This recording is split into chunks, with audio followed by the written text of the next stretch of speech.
जयपुर साहित्य उत्सव के चौथे दिन आज कई दिलचस्प विषयों पर सत्रों का आयोजन हुआ। एक सत्र में केंद्रीय मंत्री स्मृति ईरानी ने अपनी पहली किताब लाल सलाम के बारे में चर्चा की। उनकी ये पुस्तक वर्ष 2010 में छत्तीसगढ़ के दंतेवाड़ा में नक्सली हमले में केंद्रीय रिजर्व पुलिस बल के 76 जवानों के शहीद होने पर आधारित है। लाल सलाम नामक सत्र में केंद्रीय मंत्री ने अपनी किताब के बारे में विस्तार से बातचीत की। उन्होंने कहा कि देश में परिवारवाद की राजनीति अपने अंतिम दौर में है। उत्तर प्रदेश के ताजा चुनावों का उदाहरण देते हुए केंद्रीय मंत्री ने कहा कि अमेठी में कांग्रेस पार्टी के उम्मीदवारों की जमानत जब्त होना इसी बात का प्रमाण है। महिलाओं से जुड़े एक सवाल के जवाब में केंद्रीय मंत्री ने कहा कि कोविड के दौरान मार्च 2020 में देश में पीपीटी शूट बनाने वाली एक भी कंपनी नहीं थी। अब सरकार के प्रयासों से 1100 से ज्यादा कंपनियां शुरू हुई हैं।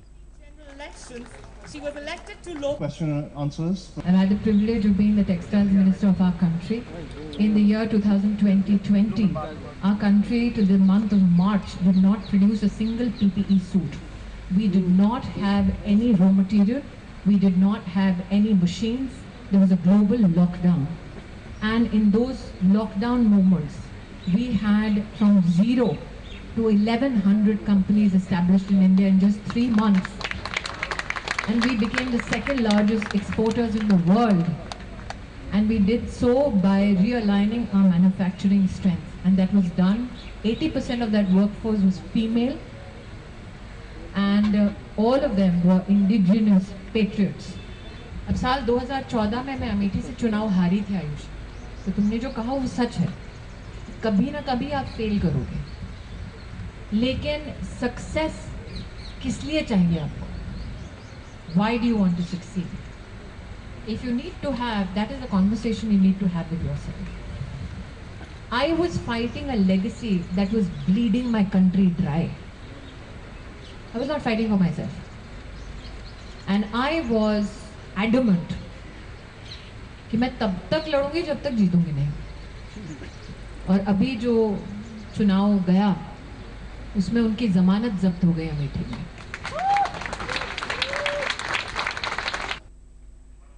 जयपुर साहित्य उत्सव में हिस्सा लेने आई चर्चित ट्रैवलॉग लेखिका और पत्रकार अलका कौशिक ने दूरदर्शन से बातचीत करते हुए कहा कि यात्रा डायरी को लोग काफी पसंद करते हैं।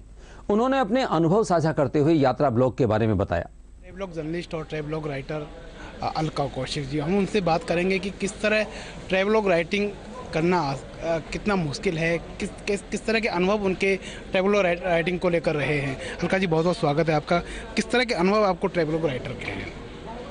नमस्कार बहुत बहुत सभी दर्शकों का। और ट्रैवल राइटिंग से जुड़े जो आपने चुनौतियां जाननी चाहिए, चुनौतियां तो मैं कहूँगी कि कोई ख़ास नहीं होती, बस इतनी होती है कि आपको जीना होता है, आपको लोकल संदर्भों में जीना होता है, और उसके लिए बहुत सारी इफ़रात फुर्सतें होनी चाहिए, क्यूरियोसिटी होनी चाहिए, चाइल्ड लाइक इंथुजियाज्म होना चाहिए।